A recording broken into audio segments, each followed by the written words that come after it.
You're standing in your kitchen right now, and I want you to stop and listen to one sound. That low hum. The fridge. It never stops. Day and night, month after month, year after year, it runs. And you've been told that hum is the sound of safety. I believe that too. For nearly 40 years, I believed my fridge was the cheapest, safest, most sensible thing in my whole house. I was wrong, flat wrong, and it quietly cost me thousands. Here's the truth I finally worked out. For most of what you keep cold in there, you do not need that machine running the way you've been told, and ordinary Australians proved it for over 100 years before a power bill ever landed in a single letterbox. This knowledge didn't come out of a laboratory. It came out of the goldfields of Western Australia, from people who kept meat, milk, and butter fresh in 40-degree heat, with no electricity at all. I still remember the moment it hit me. I was standing in the shade of an old corrugated iron shed outside Coolgardie, and an old fella pointed to a battered wooden box on legs by the back wall and said, "That kept my grandmother's whole family fed through summers hotter than anything you've felt. No power, no ice, nothing. Before this is over, I'm going to show you a preservation trick written down in a little Country Women's Association handbook, a method that keeps eggs good for 6 months without a fridge at all. And I promise you this, you can start every bit of it this weekend, in the ordinary home you already live in, whether that's a house on a block or a small flat with one power point in the kitchen. But let me start where I started, with the lie I swallowed for 4 decades. The belief goes like this: food must be kept cold, or it will make you sick. The fridge is the only reliable way to keep it cold. And running the fridge is cheap, so there's nothing to think about. Just plug it in and forget it. Every part of that felt like plain common sense to me. My mother had a fridge. My grandmother wanted one desperately. It was progress. It was safety. Why would anyone question it? So I never did. I stuffed mine full. I ran a second one in the garage for the drinks, and I never once asked what that convenience was actually costing me. Then one winter, a mate who used to work reading meters sat at my kitchen table and asked me to guess which single thing in my house ate the most power over a year. I said the hot water. I said the heater. I said the telly, because it was always on. He shook his head at every one. He told me that in a typical Australian home, the fridge and freezer running around the clock can chew through a solid chunk of the entire electricity bill, and that a big old second fridge humming away in a hot garage can cost well over $200 a year on its own, just sitting there keeping a few cans cold. I did the sums that night. Between the kitchen fridge and the garage fridge, I worked out I'd very likely handed over the better part of $5,000 or $6,000 across the years I'd owned them. A huge slice of that for the pleasure of keeping things cold that never actually needed to be that cold. And here's the part that stung. My grandmother raised 7 children through the hottest summers this country can throw at you, in a weatherboard house with no fridge for most of it, and not one of them ever got crook from her food. So how did she do it? That's the question that wouldn't leave me alone. Because if she could keep a family of 9 fed and safe with no electricity, then everything I'd been told about needing that machine humming 24 hours a day was, at the very least, only half the story. The answer takes us back to a dusty gold town in 1890-something, and to a man whose name almost nobody remembers, even though what he built changed how this whole country ate. His name was Arthur Patrick McCormick, and he was a contractor working the Coolgardie goldfields in Western Australia in the 1890s. Now, Coolgardie in summer is brutal. We're talking day after day up past 40 degrees, dust everywhere, and thousands of men who'd rushed in for gold with no way to keep a scrap of fresh food from turning in hours. McCormick noticed something simple. A wet bag hung in a breeze went cold. Not cool, cold. So he built a cupboard, a frame with shelves, sides covered in wet hessian, a tray of water up top dripping down through the cloth, and a tray at the bottom to catch it. He stood it where the breeze could pass through it. As the air moved across that wet cloth, the water evaporated, and evaporation pulls heat straight out of whatever's inside. That box became known across the country as the Coolgardie safe, and it wasn't a curiosity. By the early 1900s, it was in homesteads, miners' camps, drovers' outfits, and suburban kitchens right across Australia. It was standard kit. It's the thing that old fella by the shed was pointing at. Here's the science, because I know some of you are like I was. You want proof, not a nice story. Evaporative cooling can pull the temperature inside a well-made safe down by around 10 to 15 degrees below the outside air, and in dry inland heat even more. So on a 38-degree day, the inside of that box could sit in the low 20s or cooler, cool enough to hold milk, butter, cooked meat, greens, and eggs, in good condition for days, all powered by nothing but water and a breeze. No plug, no bill, no hum. Now here's where I have to tell you the uncomfortable bit, the bit that turned my curiosity into something closer to anger. Because the Coolgardie safe didn't fade away on its own. It didn't just lose out because the fridge was better in every way. It was pushed out, and pushed hard, by an industry that worked out something very profitable about you and me. From the 1920s and into the 1950s, the companies selling refrigerators had a problem. The safe worked. It was nearly free to run. A family with a working safe and a bit of know-how had very little reason to sign up for an expensive machine that fed off the power grid every single hour of its life. So the sell changed. The advertising of that era didn't just say the fridge was handy. It went after the old way directly. It told housewives the safe was primitive, that it was unhygienic, that a modern woman with a modern kitchen kept her food in a modern machine, and that anything less put her family at risk. Fear did the heavy lifting. They didn't sell cold. They sold the idea that the old, cheap, self-reliant way was dangerous, and it worked a treat. Within a generation, we didn't just buy the fridge. We threw out the knowledge. We forgot that our own grandparents had a whole toolkit for keeping food without paying a power company a cent for the privilege. The machine came in the door, and 100 years of practical Australian know-how walked straight out the back. That's the part that gets me. Not that the fridge exists. I still use mine. It's that we were talked into believing it was the only way, and into throwing away every skill that made us less dependent. Because a family that can keep food fresh without the grid is a family that's a little harder to keep charging.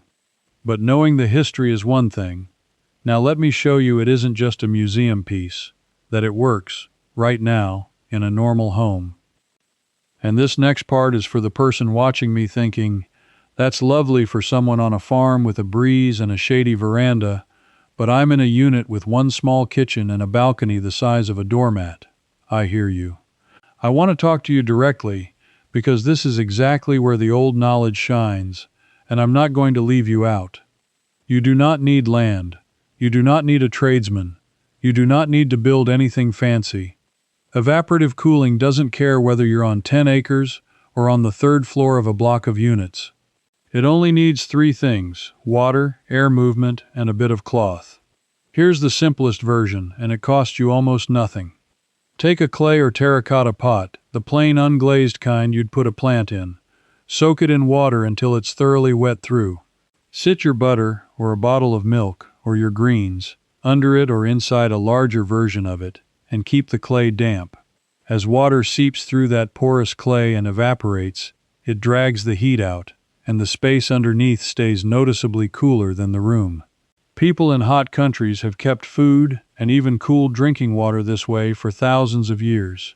It's the exact same principle McCormick used in 1890, shrunk down to fit a benchtop. Want it even simpler? Wet a clean tea towel or a length of hessian. Drape it over a jug of milk or a covered bowl of leftovers. Stand a small dish of water underneath so one end of the cloth sits in it and wicks the water up, and put the whole lot somewhere the air moves, near an open window, in the path of a fan you already run, on a breezy balcony in the shade. The cloth stays wet, the breeze does the work, and the temperature under there drops. That's your emergency safe, built in about 90 seconds from things already in your kitchen. And here's a trick I use myself that costs nothing and saves plenty. Your butter does not belong in the fridge at all. We were taught it does. It doesn't. Butter kept in a butter bell, an old bit of kitchen kit where the butter sits packed in an upturned lid that dips into a little water, stays spreadable, fresh and safe on the bench for weeks, because the water forms a seal that keeps the air out. Our grandmothers never once fought with rock-hard fridge butter tearing their toast to bits. They kept it out, under water, exactly as it was meant to be. And that's the thing, isn't it? You can feel the years of binned cartons and needless power draining away the second you crack one of those eggs and it stands up firm. If that stirred something in you, everything I've learned is written down in one place, a collection called Aussie Basics, along with Deep Thrift and the full system. It shows you how to keep milk, butter, meat, and eggs fresh for days with little or no power. How to slash that humming fridge's 24-hour drain without buying a single new appliance, and how to preserve a glut of eggs and vegetables with no freezer and no fancy gear. With printable cards, a pantry checklist, and a preserving calendar you can stick right on the fridge. And you don't have to take my word for a single line of it. Do exactly what I did tonight. Rub a couple of fresh, unwashed eggs with a thin coat of oil, put them in a cool, dark cupboard. Turn them each week, and see for yourself, free, in your own kitchen, before the month is out. The fastest way to get the books is to scan the QR code right there on your screen, or go to the link in the description, or the pinned comment. Winter's coming on and the hens slow right down. That's the exact stretch these old methods were built for, so there's no better time to have them in hand.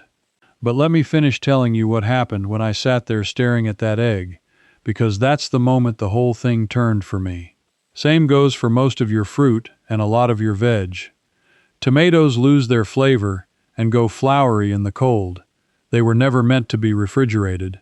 Onions, potatoes, pumpkin, garlic, bananas, bread, all of it keeps better out of the fridge in a cool, dark, airy spot than it does jammed in the crisper. Every one of those things you move out is a little less load on that machine, and a little less of your money going up in that endless hum. So already, without spending $1, you can empty out a good third of what's crammed in your fridge and keep it better the old way. Which raises the obvious question, if it's this easy for butter and veg, how far does it go? What about the things we're most frightened of? The milk, the meat, and the one everybody swears blind must be refrigerated or it'll kill you. Because that's where the real buried knowledge is. And that's where I found the thing that genuinely stopped me in my tracks. Let's take milk first, because milk scared me the most. Here's what almost nobody knows today. For generations, before home fridges, families kept milk perfectly drinkable through summer, using nothing but the safe and a couple of clever habits. They scalded their containers. They kept the milk covered and in the coolest part of the safe. And when milk did start to turn, they didn't panic and pour it down the sink the way we do, the second it's a day past a printed date. They used it. Slightly soured milk went straight into scones, into damper, into cakes, and into buttermilk. Nothing was wasted, because they understood their food instead of outsourcing every decision to a machine and a use-by sticker. And that's a habit worth stealing on its own. We throw out a staggering amount of good food in this country. Australian households bin billions of dollars worth of edible food every single year, and a big reason is that we've been trained to fear our own noses and eyes and trust only the fridge and the label. Our grandparents trusted their senses. They smelt it, they looked at it, they knew. That knowledge was confidence. What replaced it was fear, and fear is very good for anyone selling you the cure. Now meat. Meat's the serious one, and I won't muck about with your safety. But it's worth knowing how they managed, because it tells you how capable people were. They salted it. They cured it. Lay potted cooked meat under a seal of fat, which keeps the air out and holds it for weeks. They bought smaller and used it fast. They kept a laying hen or two for eggs and only killed a bird when they were going to eat it. The whole rhythm of the kitchen was built so that fresh meat didn't need to sit around for a fortnight. The fridge didn't just store food, it changed the way we shop and cook, and made us buy far more than we can use before it spoils, which suits the supermarket far better than it suits you. But the thing that truly turned my head, the thing I promised you at the start, is the egg. Here is what I was certain of my whole life. Eggs must live in the fridge, or they go off fast and they'll make you sick. Every fridge I've ever owned had the little egg holders built right into the door. It's just obvious, isn't it? Except it isn't. And the proof was sitting in a small, soft-covered Country Women's Association cookery and household book, the kind that lived in kitchen drawers all over rural Australia through the middle of last century, the sort of book that recorded the practical knowledge of thousands of country women who had to make everything last. In those pages, and in farm and station manuals going back to the 1800s, is a method for keeping eggs fresh for up to 6 months, and in some records longer, with no refrigeration whatsoever. It was standard practice.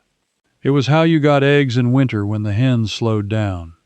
It was how families made it through lean times, and how the country kept eggs during the war years when so much was rationed. Here's why it works, and it's beautiful in its simplicity. A fresh egg, straight from the hen, comes with its own natural coating, a fine protective layer over the shell called the bloom, or the cuticle. That layer seals thousands of tiny pores in the shell and keeps air and bacteria out. It's nature's own preservation, built right in.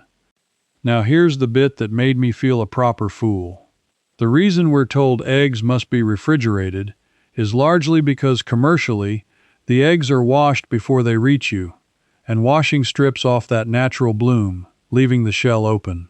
Once you've scrubbed off the protection, yes, you'd better keep them cold. We created the problem, then sold everyone the fridge as the fix. So the old method simply put the protection back. The women who wrote those handbooks did it a few ways. The simplest, and the one you can do this weekend, is this. Take fresh unwashed eggs, from a farm gate, a market, a neighbor's chooks, your own if you keep them. Do not wash them. Rub each one all over with a thin coat of food-grade oil, and there's good record of them using ordinary things they had to hand for exactly this.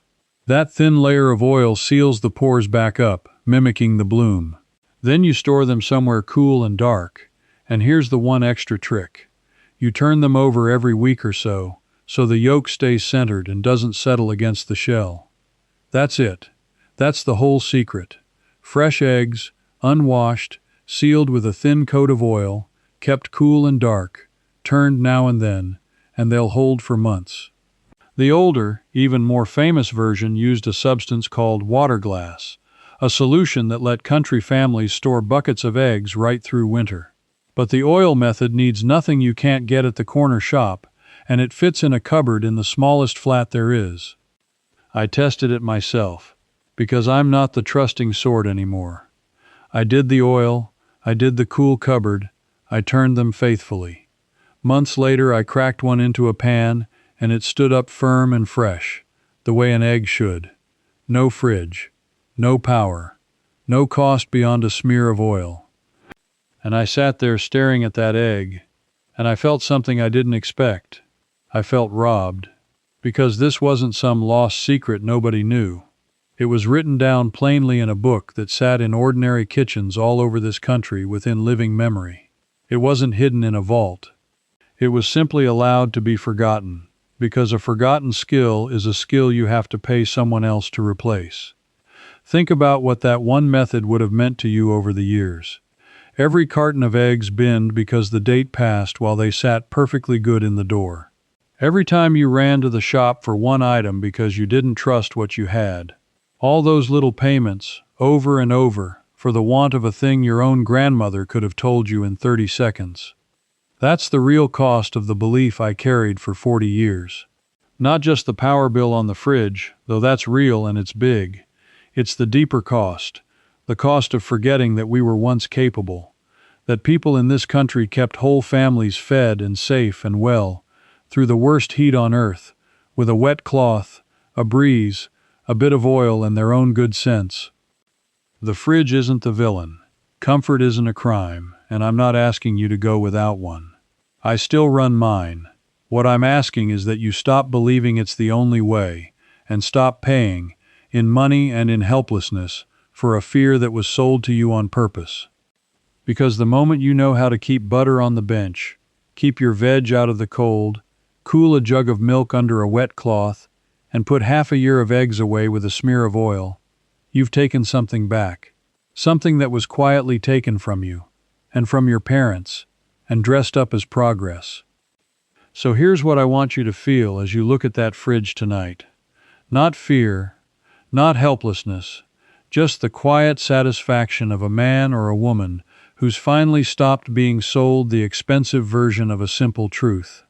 You were never less capable than your grandparents. You were only told you were so you'd keep paying. That's who this is for. The people who are done taking the convenient story at face value. The ones who reckon common sense and a long memory are worth more than a shiny promise and a monthly bill. Now I want to hear from you, and I mean this. Tell me one thing in the comments. Are you going to try the wet cloth cooling on your milk, or are you going for the oiled eggs first? Pick one and tell me which. And while you're there, tell me where in the country you're watching from, because I love knowing whether this is landing in a city unit or a house out past the black stump. Say it plainly. Your town, your egg, and whether your nan ever kept a safe by the back door. And if something in this stirred you up the way it stirred me, then come and stand with the rest of us who've decided we're finished believing the convenient lie just because it came in a nice advertisement. That's what this is. Not a channel. A lot of ordinary people quietly taking back what we were talked out of. Because next time, I'm going to show you the other half of this story. The way those same families kept vegetables crisp and good for months underground, with no power and no fancy cellar, using a method you can set up in a corner of a suburban backyard or even a cupboard, that the supermarkets would truly rather you never learned. I found where it's written down, and the name of the place it comes from surprised even me. Keep that fridge if you like it, but never again let anyone tell you it's the only way. Our grandparents knew better, and now so do you. Before you go, let me tell you where this really continues. Inside the Bush Wisdom Circle, I walk you through the full Coolgardie safe build and the no-fridge preservation methods, picking up right where I stopped. In there, you can ask me your own question, and a real person answers you myself, never a machine. You won't be doing it alone, folks, like you are already inside. Just point your phone at the code. Cancel anytime, one click, no risk.